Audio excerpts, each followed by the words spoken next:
Un bout d'écume, comme un rêve qui s'efface sur mon visage. Et je marche, et je marche. C'est le 7e jour du festival.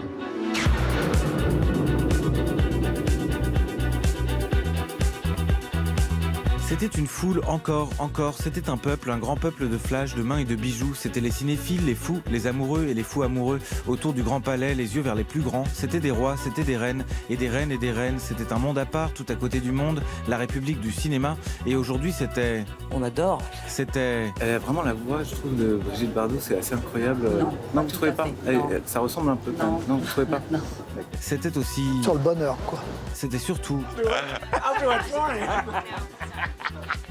C'était maintenant. Écoutez, cette année, ça se présente plutôt bien jusque-là, le début de ce festival. Moi, j'aime beaucoup, voilà. Un matin, entre les films, sur le boulevard de la Croisette, à la sortie d'une émission de radio, une promenade, un homme venu présenter un film, Les plus belles années d'une vie, Claude Lelouch. Bonjour. Vous êtes nouvelle?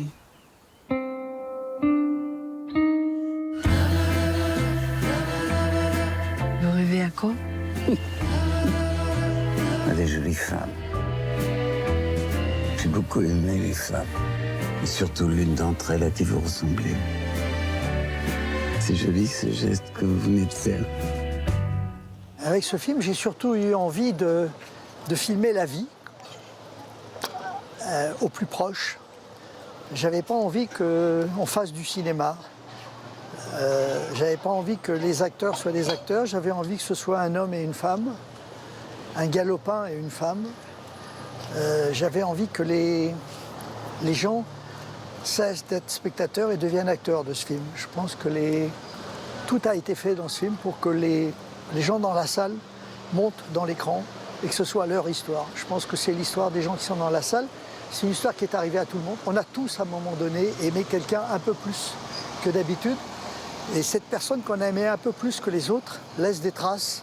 Ce qui est écrit sur le visage des hommes et des femmes, c'est leur vie. C'est leur vie et ce film nous apprend à lire sur le visage des gens. Une après-midi entre les films, dans une suite, une actrice, Leila Bekti, venue nous parler de sa relation au cinéma. Quand je vais au cinéma, je me dis mais pourquoi je viens pas plus souvent? C'est vraiment le sentiment que j'ai à chaque fois que je sors de la salle. J'oublie tout pendant ces 2 heures. Et c'est pour ça que j'aime l'art, parce que j'oublie tout. Loin des tapis, dans les petites rues, les commerçants ont aussi leur mot à dire sur le festival.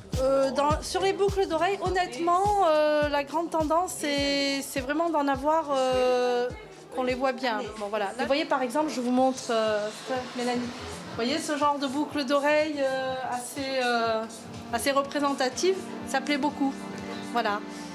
Et plus tard, Willem Dafoe, Robert Pattinson dans The Lighthouse, le 2e film du réalisateur Robert Eggers.